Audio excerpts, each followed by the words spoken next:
Hello students and welcome to Jainik Education. तो उम्मीद करता हूँ आप सभी की जो प्रिपरेशन है वो बहुत ही शानदार चल रही होगी और आप एकदम जी जान से लगे होंगे अपना एक ऑफिसर का सपना पूरा करने के लिए। आज के सेशन में मैं आपसे बात करने वाला हूं कि छत्तीसगढ़ में व्यापम की जो वैकेंसीज आने वाली हैं डब्ल्यूआरडी डिपार्टमेंट के अंदर, यानी कि वाटर रिसोर्स जो डिपार्टमेंट है उसके अंदर। इसके अलावा भी काफी सारी वैकेंसीज में ऐड की जा सकती हैं, इसलिए थोड़ा सा समय लिया जा रहा है, लेकिन उम्मीद है कि फरवरी के स्टार्टिंग वीक में ही आपको ये वैकेंसी जो है देखने को, नोटिफिकेशन देखने को मिल जाएगा। तो इस सेशन में आज मैं आपसे बात करने वाला हूं कि छत्तीसगढ़ में सिविल इंजीनियरिंग के लिए व्यापम में जो 400 पदों पर भर्ती होने वाली है या 400 जो पोस्ट हैं उनके ऊपर जो रिक्रूटमेंट होने वाला है उसकी कंप्लीट डिटेल क्या होगी। आज की इस डिटेल में स्पेशली हम लोग ये देखेंगे कि भाई छत्तीसगढ़ में जो स्टूडेंट जूनियर इंजीनियर बनने का सपना देखते हैं उन स्टूडेंट को किन चीजों के बारे में जान लेना चाहिए इस एग्जाम को फाइट करने के लिए। ठीक है, तो सबसे पहले कुछ एक ऐसे डाउट जो कि हमेशा एक स्टूडेंट के माइंड में रहते हैं इस छत्तीसगढ़ के व्यापम को लेके या किसी भी एक रिक्रूटमेंट को लेके, तो वो मैंने यहाँ पे कुछ पॉइंट्स लिखे हैं। That is the first is जैसे एलिजिबिलिटी क्या होती है, एग्जाम का पैटर्न क्या होता है, प्रीवियस ईयर जो एनालिसिस है वो कैसा रहा, पहले जो कट ऑफ थी वो क्या रही थी, कैसे पोस्ट आती थी, किस तरीके का एग्जाम पैटर्न होता था, वो सभी बात करेंगे। देन उसके बाद में आपसे बात करूंगा सिलेबस की। तो देखिए, सबसे पहले तो जब इन पॉइंट्स के बारे में हम लोग सोचते हैं, क्योंकि अगर आप किसी भी एग्जाम को फाइट करना चाहते हैं तो सबसे पहले उस एग्जाम का आपको पैटर्न पता होना चाहिए, कितना टाइम होता है, कितना क्वेश्चंस आते हैं, कितने ड्यूरेशन का होता है, ऑफलाइन होता है, ऑनलाइन होता है, मैं एलिजिबल हो सकता हूं या नहीं हो सकता। उसके बाद में मेनली डिपेंड करता है कि भाई पुराने सालों में जब ये पेपर हुआ था, डिपार्टमेंट लिया था, तब उस टाइम पर क्या सिनेरियोज रहे हैं, क्या प्रॉब्लम्स या एक अच्छी चीजें या बुरी चीजें, प्रो और कॉन्स के बारे में जान लेना चाहिए। उसके अलावा सिलेबस क्या रहा है इसका और प्रीवियस जो डिटेल्स हैं उनके बारे में आपको पता होना चाहिए। तो देखिए, सबसे पहले मैं यहाँ पे एलिजिबिलिटी के बारे में बात करूंगा आपसे।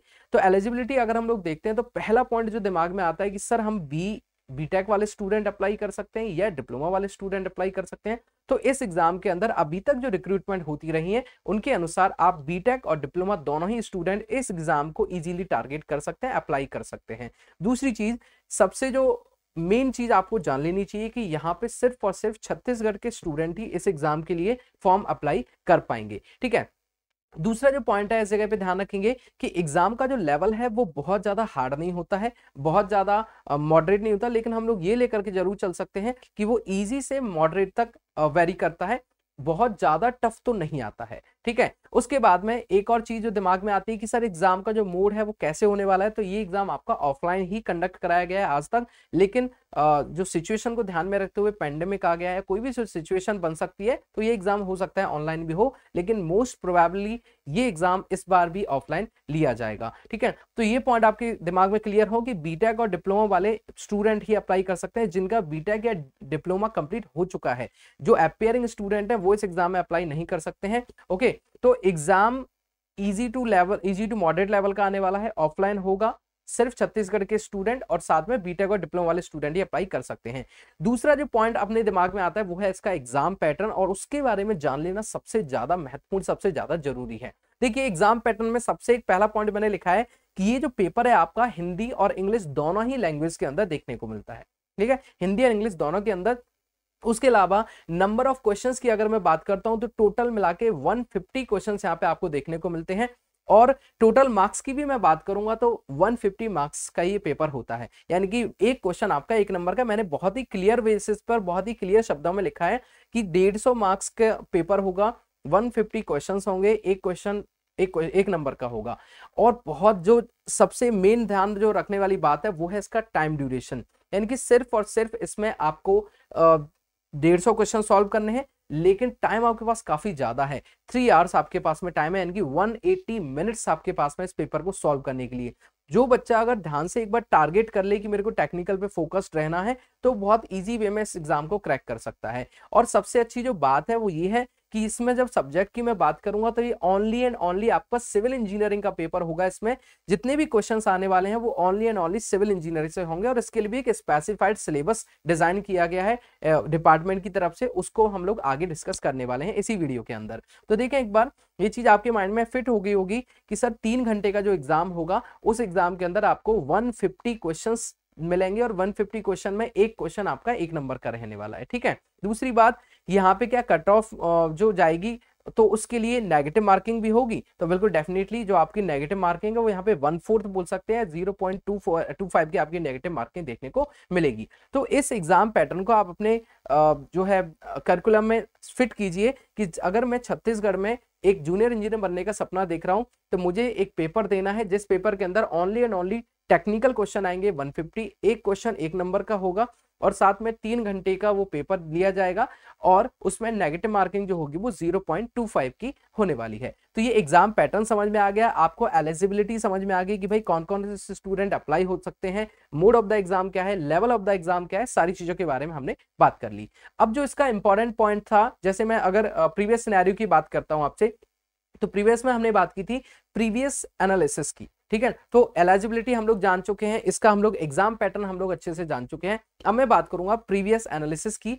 तो प्रीवियस एनालिसिस के अनुसार अगर ये देखा जाए तो 2018 में 1 से 2 बार इसका रिक्रूटमेंट हो चुका है। तो उस टाइम पर जो इसकी कट ऑफ गई थी वो ऑलमोस्ट 100 के समथिंग गई थी, यानी कि 100 अगर आपके मार्क्स आप लेके आते हो, या फिर मैं कहता हूं 100 प्लस टारगेट अगर आप लेकर के चलते हो, 150 में से अगर आप 100 या 110 आप टारगेट लेकर के चलते हो, क्योंकि जो टॉपर के मार्क्स होते हैं वो लगभग 120 या 125 के समथिंग हाईएस्टली हो सकते हैं इस एग्जाम के अंदर according to the previous analysis. तो आपको 100 प्लस मार्क्स को टारगेट करके चलना है, लगभग 110 या 120 को तो टारगेट करें। लेकिन सबसे अच्छी बात कि जो टॉपर था पिछले सालों में उसके जो मार्क्स थे वो 120 से 125 तक ही वेरी किए थे।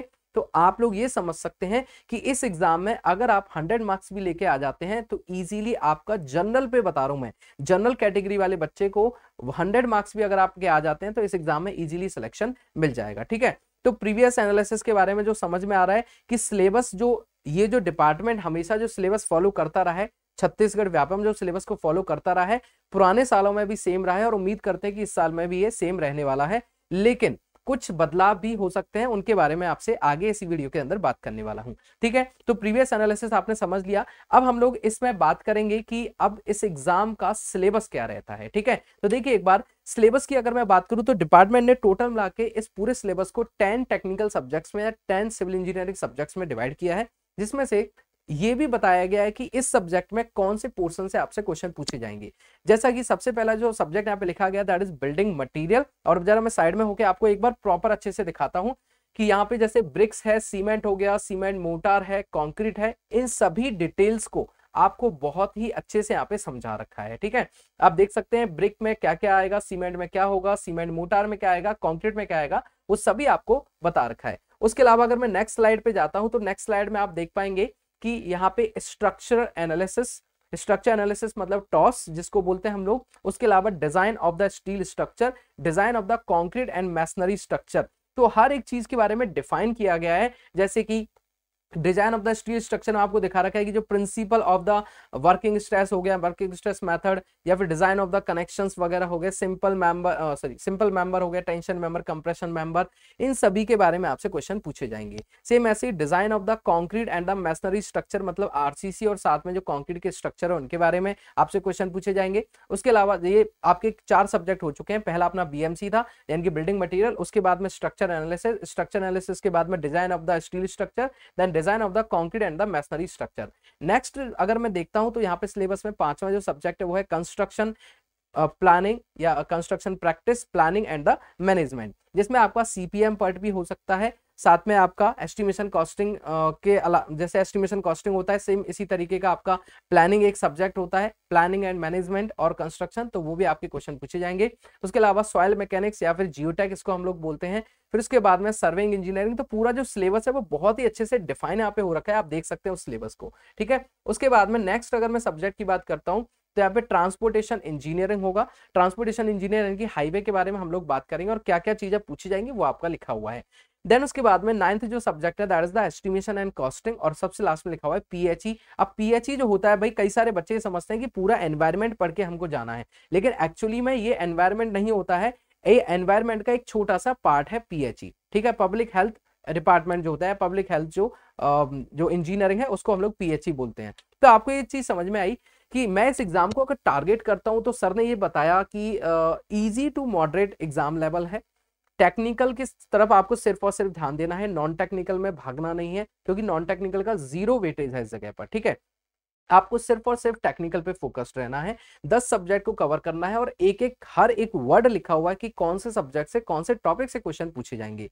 कुछ प्रीवियस ईयर पेपर को देख के आपको ये भी अंदाजा लग जाएगा कि इस एग्जाम का लेवल सच में बहुत ज्यादा टफ नहीं आता है और इसकी जो कट ऑफ है लगभग लगभग 100 के लगभग इसकी जाती है। अच्छा, अगर मैं इसको थोड़ा सा और डिस्कस करूं तो पुराने सालों में जिस बुक से ये क्वेश्चंस पूछे गए हैं ज्यादातर, वो आपके गुप्ता एंड गुप्ता से मोस्ट ऑफ क्वेश्चंस पूछे गए हैं। तो हम इस बात को बिल्कुल भी इग्नोर नहीं कर सकते हैं, क्योंकि आजकल क्या होता है, जो नए नए पब्लिकेशंस आ गए और काफी अच्छे पब्लिकेशंस हैं, जैसे यूथ पब्लिकेशन बुक है, उसकी बुक बहुत अच्छी है।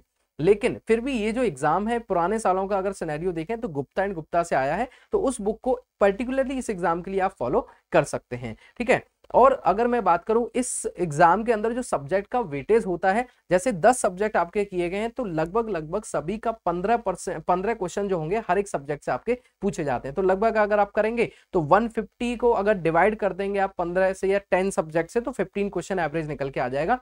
हर एक सब्जेक्ट से लगभग लगभग 15 क्वेश्चन आपको देखने को मिलते हैं। वहीं पर अगर मैं इंपॉर्टेंट सब्जेक्ट की आपसे बात करूं तो देखें, इसमें मैंने स्टार्टिंग में एक सब्जेक्ट बताया था आपको, बिल्डिंग मटेरियल। ये बिल्डिंग मटेरियल यहाँ पे सबसे ज्यादा खास इंपॉर्टेंट सब्जेक्ट है, जिसमें 15 से 20 क्वेश्चन आपको देखने को मिल जाते हैं। उसके अलावा आपका नॉट स्ट्रक्चरल एनालिसिस की तो मैं बात नहीं करूंगा, लेकिन हाँ आरसीसी और स्टील आपसे काफी अच्छे खासे पूछे जाते हैं। उसके बाद में सॉइल मैकेनिक्स और सर्वे, ये जो 5 से 6 सब्जेक्ट हैं, इनके क्वेश्चंस काफी अच्छे और काफी ज्यादा आ सकते हैं, वेटेज ज्यादा हो सकता है इनका।